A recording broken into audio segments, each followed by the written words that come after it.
Look at all those loose pigs. This is not good at all. I may have broken some rules, and at one point things got really bad. At one point we had over 30 pigs running loose all over the farm. I made some decisions that I never thought I'd make, and in fact it made me question a lot about our farm. I'm Rob from Dowdle Family Farms, and I am committed to raising healthy pork, building soils, grazing pigs on pasture, allowing our pigs to build our soils, to build the ecosystems on the ground, and help others do the same. That's why I had to make this video, because I bet I broke some of your rules. Let me explain. It's early June right now, and this couple acres of cover crops and another 1 acre behind me over there are the only cover crops we've planted so far this year. In Mississippi, by this time of the year, I've usually got 15 to 20 acres planted. It's not just a delay, it is a major disruption to our whole grazing system. We've had so many delays this spring. Let me start back a couple months to when I first planted this cover crop.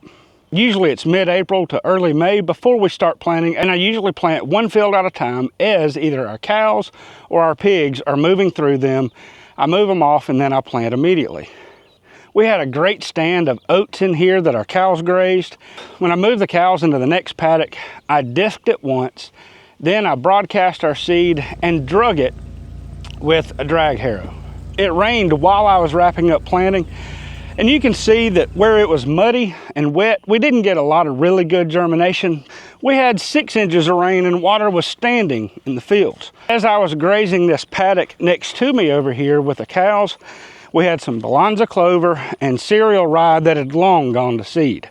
So I tried grazing it with the cows and just broadcast the seed over the paddock. Some of the clover's regrowing. There's a lot of material still on the ground. Some of the sunflowers are coming up, some of the buckwheat's coming up, but none of the smaller seeded stuff like the sorghum sudan grass is really coming up through this crop. I'll talk about more of our planting styles and how effective they were in a separate video. But this 3 acres or so is the only cover crop that I've got planted so far. It has been muddy all throughout May and June. We had so much rain that it nearly flooded our pig pens, and even the fire ants decided they were ready to bug out, and they floated away. On top of that, during this planting times, I was having problems with the tractor. I delayed for a month, and it took me about a week to 10 days to really nail down what the problem with that was. On top of all that, we bought my great-grandparents' house that's smack dab in the middle of the farm. That whole process of buying the new house, getting ready to sell our old one, has really slowed me down a little bit from completing a lot of these projects, like fixing the tractor. You've probably heard me say before that for a lot of small farmers, it is imperative that we work to reduce a lot of the time and energy-intensive projects. So often we capitalize on the free time that we have, and we take more time to do tasks because we may not have the capital initially to invest in thousands of dollars of fencing or other things. And fortunately, over the last couple of years, I've been very intentional and proactive about making sure that I reduce the time and the energy that I spend doing routine tasks, and I've invested in high tensile electric fencing so that I can easily move and manage pigs without having to set up new pig paddocks. I installed this grain bin behind me here, which incidentally has already paid for itself in savings on grain, not to mention the hours of just going to get feed and handling it. It is insane how helpful that thing has been. But I'm still having to tote water to pigs and do a few other tasks. And thankfully I haven't had to spend as much time doing those routine things over the last several months. Because if I had, our farm probably would have fallen apart because things got much worse 3 weeks ago. Get out of the way!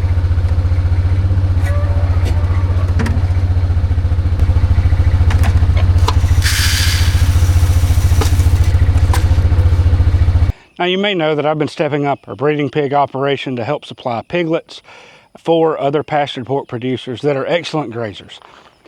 And so I built some training pens where I could train these new breeder pigs to the electric fence When it was time to move them to their first paddock, that's where things began to fall apart.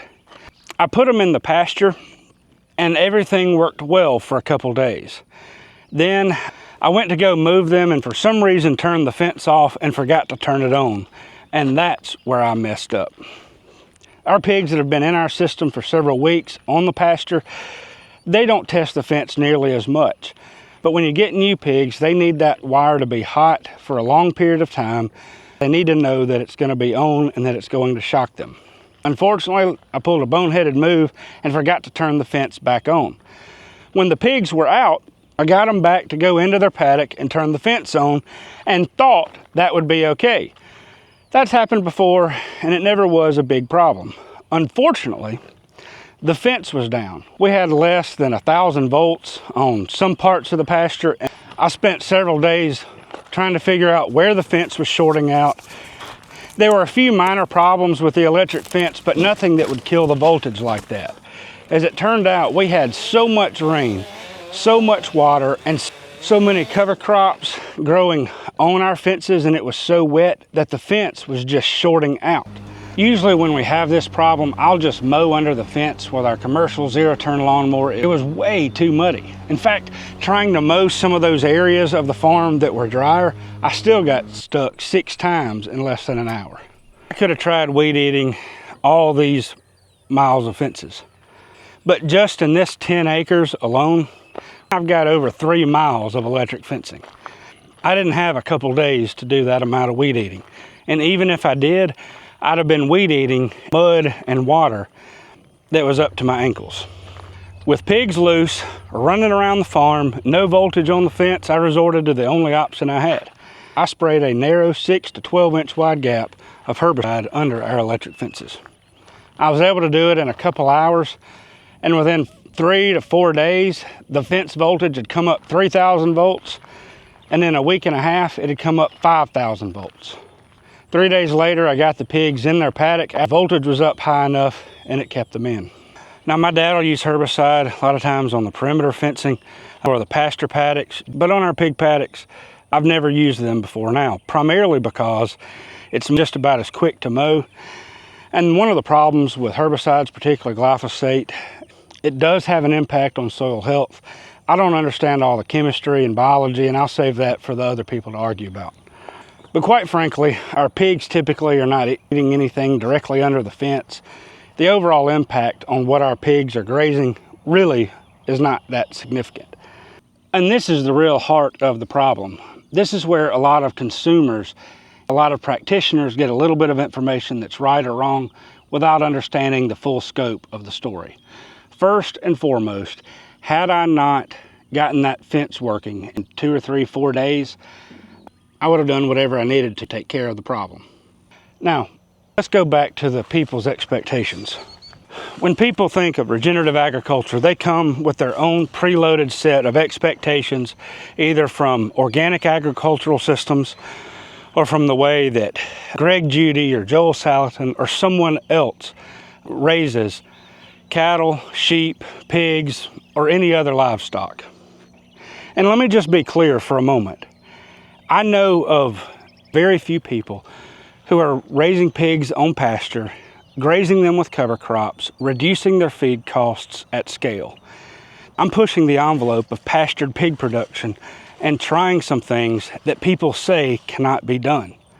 I'm here to do it at scale, to do it profitably, but also to be able to do it at a price point that most customers can afford. It's a huge learning curve. Many of the goals and ideals that people have for pastured pigs or any kind of meat production is just not practical. If I spray a narrow strip of herbicide under my electric fences where the pigs are once every 4 or 5 years, when situations get tight, y'all, I'm just telling you, that is absolutely minimal compared to the payoff of these highly diverse forages that we're able to grow, especially when the pigs aren't consuming any of that herbicide.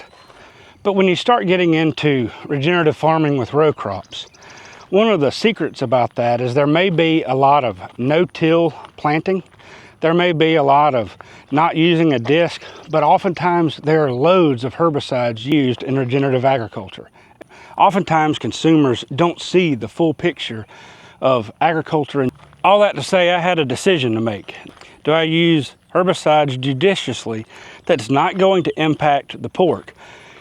And I'll be ruminating on this over the next several weeks and months, but here's what I've got so far. First and foremost, I need to do whatever I can to continue to build infrastructure and capital that saves time and money. I'm going to continue to develop easier ways of planting that don't require disking as much. I may go into it in more detail in a later video, but if I had better connections between my fencing systems where I could just flip a switch and turn the power on 2 or 3 lines and take that power off, I may be able to use the power on the electric fence just to kill that little bit of green material on the fence. That's just some stuff I'm going to have to sort out later. So in short, I need better management of the supply and the voltage and where it goes when, and investing a few $100s in that should help a lot. With the purchase of the new house and barn, I should be able to add a second fence charger. We've already got 2, only one of them is working right now, but by adding a second fence charger on this part of the farm, especially a high output charger like I have, I should have enough power to be able to burn through a lot of the grass and cover crops that are growing up on our fences without having to mow and without having to spray any kind of herbicide. I'm going to continue to look for ways to solve these problems. And of course, I also want to communicate to every single viewer, whether you're a consumer of our product, whether you're interested in learning how to do something like this, or whether this is just something that you find fascinating, it is imperative that I communicate to you about the decisions we make, why we make those decisions, not only in terms of transparency and honesty, but also so that people have a sense of what's realistic and what's possible, and that sometimes things fall apart. We have to punt because we may not get the touchdown on this run. If you're still watching, thank you for sticking through this long video. If you're interested in following our other YouTube channel on the Farmstead project, right now we're working on some housework. Fairly soon we're going to be working on fences and watering systems and actually designing the pasture paddocks over there. So that'll be some interesting stuff too. So check that out.